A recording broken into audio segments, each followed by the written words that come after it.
Panel से मुकालमा, हुकूमत फैसला करे या असेंबली को वापस भिजवाए, ऐसा कहना था चीफ जस्टिस का। सुप्रीम कोर्ट में वजारत दिफा की दरख्वास्त पर समाअत कल तक मुलतवी कर दी गई है। वजारत दिफा की समाअत काबिल समाअत नहीं, ऐसे रिमार्क्स दिए हैं। चीफ जस्टिस ने कहा अदालत ने सियासी जमातों के रहनुमाओं को तलब कर लिया है।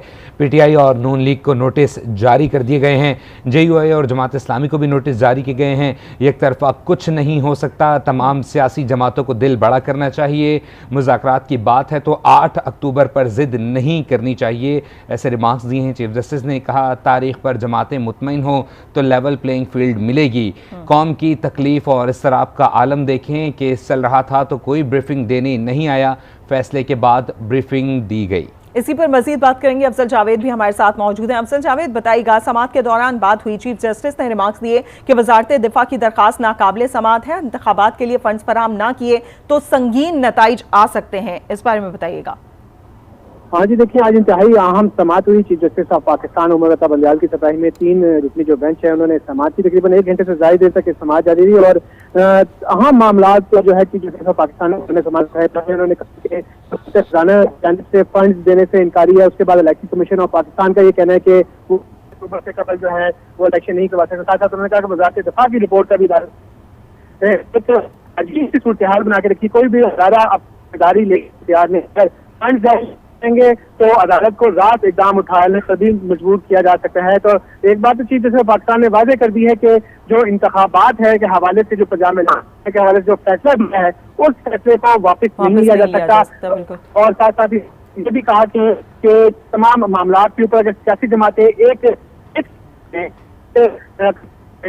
अदालत गुंजाइश निकाल सकती है। इस मौके पर कल के लिए जो है सियासी जमातों को नोटिस जारी कर दिया और ये हिदायत की कि तमाम सियासी जमातों के जो सीनियर लीडरशिप है वो और ताकि उनका अदालत अपनी प्रोसीडिंग को ठीक। अफजल जावेद, आपसे एक दफा फिर राब्ता करने की कोशिश करेंगे, आपकी बात ठीक से हम तक नहीं पहुंच पा रही है। चीफ जस्टिस ने मजीद कहा था कि तमाम सियासी जमातों को दिल बड़ा करना चाहिए, मुज़ाकरात की बात है तो 8 अक्टूबर पर जिद नहीं करनी चाहिए। चीफ जस्टिस ने मजीद कहा कि तारीख पर जमातें मुतमईन हुई तो लेवल प्लेइंग फील्ड मिलेगी। तारिक चौधरी, इस बारे में बताइएगा।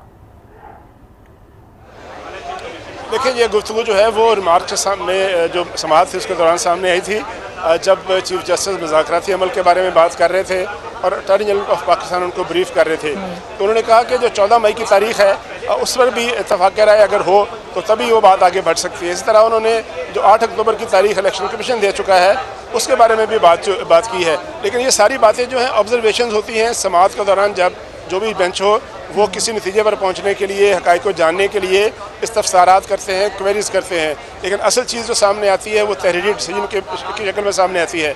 अब चीफ जस्टिस साहब ने और जस्टिस मुनीर साहब ने, जस्टिस इजाज़ुल अहसन साहब ने बहुत से रिमार्क्स दिए हैं। अटॉर्नी जनरल ऑफ पाकिस्तान ने बहुत सी उनको ब्रीफिंग्स दी हैं। एंड ऑफ द डे जो फैसला सामने आया है वो है कि समाअत कल होगी और नोटिस दिए जाएंगे सियासी जमातों को और सियासी जमातों के जो नुमाइंदे हैं वो सामने आएंगे।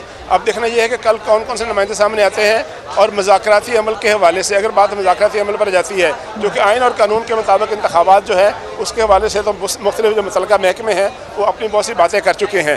मेरे साथ इस वक्त जो हमारे नुमाइंदे मौजूद हैं, अफजल जावेद जो कि समाअत को देख रहे थे गुज़श्ता कई घंटों से, उनसे बात करते हैं और उनसे पूछते हैं कि आज की समाअत में जो है वो ख़ास तौर पर क्या बात हुई है। अफजल जी, ये बताइएगा कि समाअत जो है वो मुलतवी हो गई है, नोटिस हो गए हैं, करक्स क्या नजर आता है आपको आज की समाअत का? मामला कल जो है किस तरफ जाएगा? हाँ जी, देखिए ताजुल साहब, जिस अंदाज से 1 घंटे से ज़्यादा देर तक जो प्रोसीडिंग का सिलसिला जारी रहा, चीफ जस्टिस ऑफ पाकिस्तान ने पहले जिस अंदाज से इस तमाम मामले को टेकअप की चीज़ वाजे कर दी कि जो पंजाब में इंतखाबात कराने के हवाले से जो फैसला है उसे अदालत वापस नहीं ले सकती है, मामला को इससे आगे बढ़ा जाएगा। एक चीज़ तो तय आ चुकी है कि अदालत अपने 4 अप्रैल के फैसले के ऊपर स्टैंड करी, लेकिन साथ साथ उन्होंने ये चीज़ भी वाजे कर दी है कि DG मिलिट्री ऑपरेशन ने जो ब्रीफिंग दी थी जो अटॉर्नी जनरल पाकिस्तान की दरख्वास्त पर, उस पर इस वक्त पाकिस्तान की जो इंटरनल सिक्योरिटी थ्रेट्स के हवाले से असल पिक्चर है वो वाजे कर दी गई है। उस ब्रीफिंग में DG ISI भी मौजूद थे, सेक्रेटरी डिफेंस भी मौजूद थे, तो उस पर खुलकर तमाम मुल्क को दरपेश जो चैलेंजेस है उस पर बात हुई थी। तो लिहाजा ये चीज़ अब हमें नजर आ रही है कि चीफ जस्टिस ऑफ पाकिस्तान ने जो अपने एक अहम रिमार्क्स में कहा कि अगर तमाम सियासी जमातें अगर एक पेज के ऊपर आ जाएं